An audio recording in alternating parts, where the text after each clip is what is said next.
Happy White Day, everyone! Soberoni of G&A Reviews here with a new Servant Spotlight. Today we're going to be taking a look at the only version of Saber that isn't a Saber face, King Arthur. We'll be examining his stats and skills, as well as going over pointers on how to utilize him effectively, and an overall grade comparing him to how he stacks up to the other 5-star servants.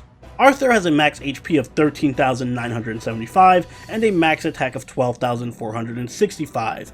Compared to the other 5-star sabers, his HP is about average. However, he does pack the strongest attack stat among all sabers, even surpassing Artoria. This trend continues even when compared to the other 5-star servants, where he has high HP and one of the best attack stats in the game. Arthur's stat spread is impressive. Servants rarely have both high HP and attack, and Arthur is among the best in the game in both stats. Taking a look at his skills, his first skill is Mana Burst rank A. It increases his Buster Card effectiveness between 30 and 50% for one turn, depending on level. His second skill is Instinct rank A. It grants him between 5 and 15 crit stars, depending on level. And finally, his last skill is Giant Beast Hunt rank A. It gives him a bonus against enemies with the Massive trait, between 50 and 100% for one turn, depending on level, and it also increases his NP gauge by 20%. Taking a look at his passives, he has Magic Resistance rank A, which increases debuff resist by 20%, and Riding rank B, which increases quick card effectiveness by 8%. Taking a look at his deck and Noble Phantasm, Arthur has an Arts Buster deck with Quick Arts Buster Buster, and the Buster Noble Phantasm.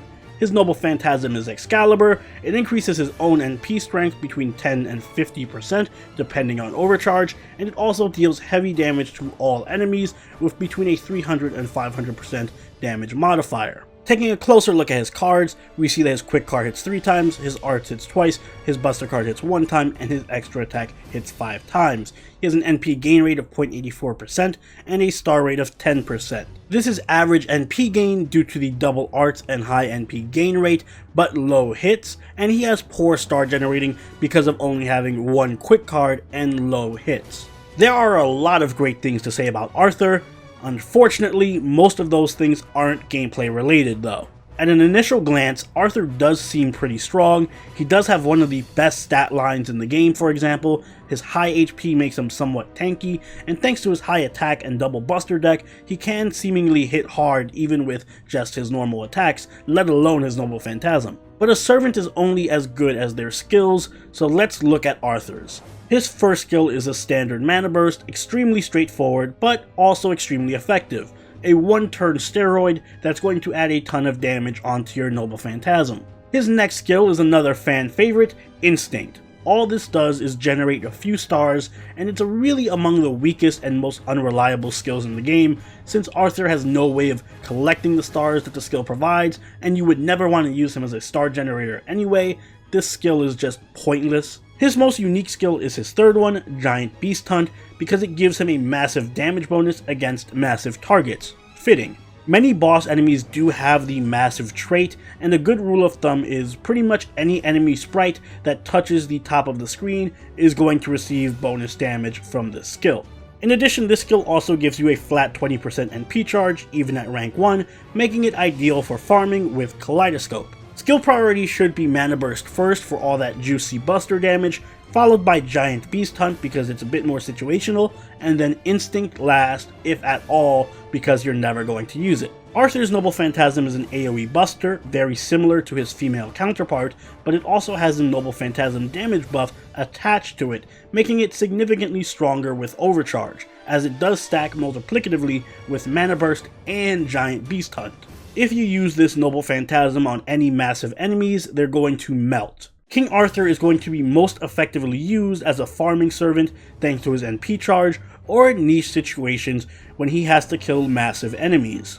And he does those two things well enough. It's just everything else that he does poorly. Arthur has many points of weakness, but all of them stem from one place: his horrible skill set. He may have high HP and high attack, but since none of his skills synergize with that, they're effectively irrelevant. His lack of a low cooldown attack buff like Charisma means that despite his high attack stat, his normal attacks aren't as strong as many other sabers who do have even a basic attack buff. Likewise, he also has absolutely no defensive skills, so he's fragile regardless of his HP. As I mentioned, Instinct is a waste of a skill slot, it's just too unreliable, has a high cooldown, and is overall generally useless because many craft essences just do a better job of providing crit stars. Giant Beast Hunt's bonus damage modifier is strong, but it's way too niche. There aren't that many servants with the massive trait, and most massive enemies aren't lancers anyway, so Arthur is generally not going to have class advantage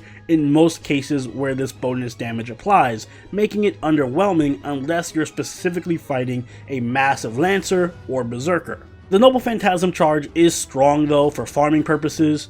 Mana Burst is a strong skill as always, if a bit plain, and Arthur's Noble Phantasm does have a buff attached to it. However, unless you're receiving a lot of overcharge, it is a weak buff, and he has no NP interlude, so the damage is extremely underwhelming against non-massive targets. Naturally, because all of his skills are only active for one turn, he faces long cooldowns as well.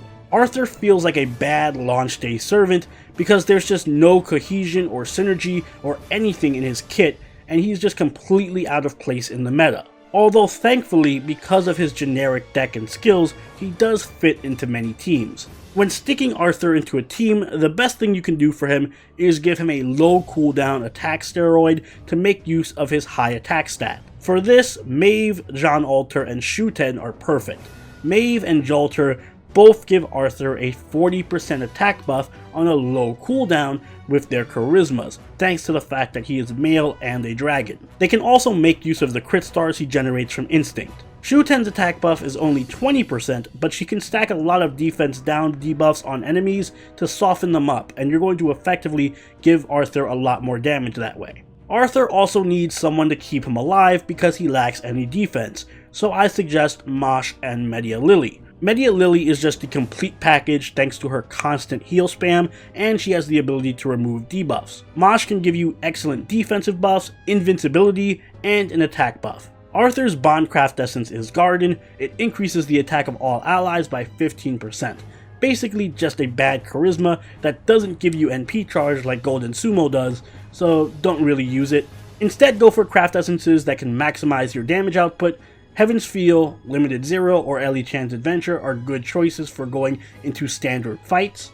And if you're just going to farm, then I suggest using Kaleidoscope, Golden Sumo, or Halloween Princess, depending on how much extra damage you need. And for some future-proofing, Aerial Drive is a fantastic option for both farming and general damage. Overall, Arthur is far from perfect. He does do a couple of things well, namely farming, taking out massive enemies in some niche situations. He can fit into a lot of teams, and he still does have an impressive stat spread, but his flaws are just too overly abundant. His skill set is outdated and generic, he has no defense at all, his niche is too obscure, he has long cooldowns, he has instinct, and overall he just has no synergy or cohesion in his kit. So he gets a C- from me. By the way, this isn't a video done to particularly shit on Arthur. I just gotta be honest, he needs a lot of help to even be average for a 5-star. Even many 4-star sabers eclipse him. Outside of his stats, he just doesn't have much else going for him. And those are my thoughts on King Arthur. As always though, this is a game about indulging in your waifus and husbandos, so if you love Arthur as a character, don't let this video deter you from rolling. I always suggest going for the characters that you love, and if you are going to roll for him, I wish you luck. As always, let me know what you think in the comments below. Don't forget to leave a like if you enjoyed the video, and consider subscribing if you really enjoyed the video. Join the party over at our Discord, chill with us on Twitch, and follow us on Twitter. And I'll see you all in the next Servant Spotlight. Soberoni out. Later.